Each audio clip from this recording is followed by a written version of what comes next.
अस्सलाम वालेकुम एवरीवन। हम पढ़ रहे थे बलगम। तो आज हम पढ़ेंगे बलगम में गैर तबी की किस्में, उसके टाइप्स अलग अलग टाइप्स के होते हैं। गैर तबी मतलब जिसके अंदर बलगम में तबी के खसूसियात नहीं पाई जाती, उसे बलगम में गैर तबी बोलते हैं। इसी किस्में भी अलग अलग बेसिस पे अलग अलग की गई हैं, जैसे कि बिलिहाज कमाम। अगर आपसे पूछेगा कि बिलिहाज कमाम बलगम की कितनी किस्में, बलगम में गैर तबी कितनी किस्में तो आपको 4 लिखनी है। 4 है, ऑप्शन होगा 3, 2, 4 और 5, कुछ भी हो सकता है, तो आपको 4 बतानी है। बलगम में मुखाती, नज़ले की हालत में जो रतूबात खारिज होती है उसे हम बोलते हैं बलगम में मुखाती।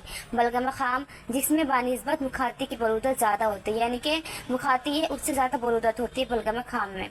बलगम में माई से पता चल रहा है पानी ज़्यादा होगा, ये पानी जैसा रकीक होता है यानी पतला होता है। बलगम में जुस्सी, ये गलीज होता है यानी जमा होता है, थिक होता है, डेंसिटी ज़्यादा होती है और चूने से मुशाबह रखता है। चूना जो गाँव में लगाते हैं ना, चूल्हे पे चूना भिगो के उसको लगाते हैं, उसकी तरह दिखता है ये, जो पानी में भिगो दिया गया हो। बिलिहाज मज़ा, जायके के लिहाज से कितनी किस्में हैं। बलगम में माले होते हैं नमकीन, हाथ याबिस। बलगम के नमकीन होने की 2 सूरतें हैं, यानी कि 2 रीज़न है। जब रकीक बलगम के साथ जला हुआ सफरा मिल जाए, अगर बलगम रकीक है पतला है तो उसके साथ जला हुआ सफरा मिल जाए तो भी बलगम में माले हो सकता है। जब फीके बलगम में पूरे तौर पर अमल कर देती है, बलगम में हामिज, ये तुरुश बलगम है। बारिद याबिस, इसका मिजाज कैसे होता है, बारिद याबिस। इसकी 2 सूरतें हैं। कौन कौन से रीज़न हो सकते हैं, बलगम में कोई तुर्श चीज़ मसलन सोडा शामिल हो जाए। दूसरी, जो बलगम में कोई बात पैदा हो जाए, खुद ब खुद कोई रीज़न खुद ही पैदा हो जाए, कोई चीज़ जो उसको तुर्श बना दे। बलगम में अफ्ज़, ये कसीला बलगम है, बारिद याबी से। इसकी 2 सूरतें हैं। इसके भी 2 रीज़न है। बलगम के साथ कच्चे सोडा का मिलना, खुद बलगम में बरूदत का गलबा हो जाना।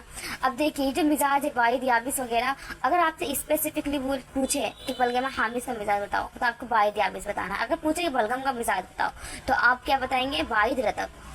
बलगम में तुफा, ये फीका बलगम है, इसको बलगम में मसीक भी कहते हैं। बलगम में हलू, ये बलगम मज़े में शीरी होता है यानी मीठा होता है, ये हार रतब है। इसका पूछते हैं बलगम में हलू का कैसा होता है, ये मीठा होता है और इसका मिजाज होता है हाथ तक।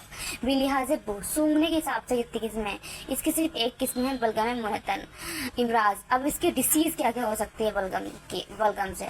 नज़ला हो सकता है, इसमें बराह उनफी यानी नाक के जरिए वो हलक बलगम में खारिज होता है।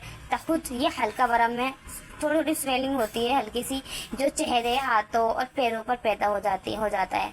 कई बलगमी के हम जो वॉमिट करते हैं उसमें बलगम खारिज हो जाता है, जिसमें मुंह के रास्ते बलगमी मादा खारिज होता है। इस हाल बलगमी जो स्टूल होता है उसमें बलगम खारिज हो जाता है, निकलता है, जिसमें बलगमी मादा फुजला के हमरा खारिज होता है। सला असलिया, ये वो रसूली है जिसके जोफ में शहद जैसा मादा भरा होता है। सला असलिया में शहद जैसा था और शहमिया में हमारा क्या होगा, शहम भरी होगी। ये भी एक वरम है, वरम की किस्म की, ये वरम भी एक किस्म की रसूली है जिसके जोफ में शहम भरी होती है यानी गोश्त भरा होता है। बर्स जिल्द, वो गोश्त सफ़ेद हो जाते हैं। शुक्रिया।